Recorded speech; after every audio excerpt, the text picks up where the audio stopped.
Que yo he venido aquí por ti, ¿sabes? Que he venido por ti. ¿Tú te crees que a mí me importa algún grupo de estos? ¿Pero y cuándo pensabas contármelo? Te lo estoy contando ahora, Sara. Ya, bueno, pero...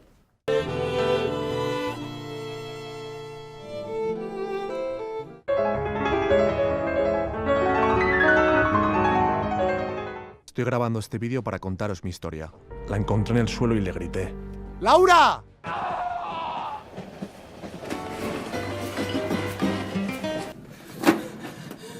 Sabes que yo siempre intento hacer bien las cosas, pero...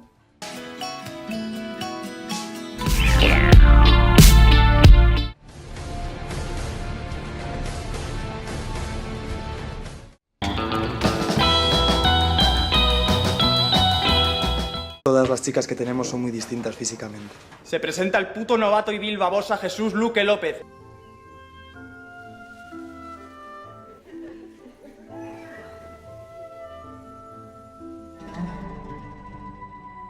Eva, vamos. No les podemos dejar aquí. Decías, si 1000 veces te vas, 1001 volverás.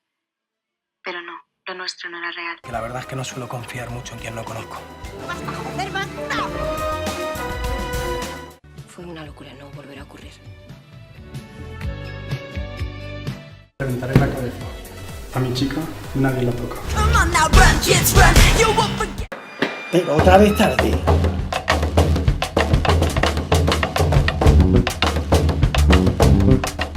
¿Debería ir a cazar alguna vez?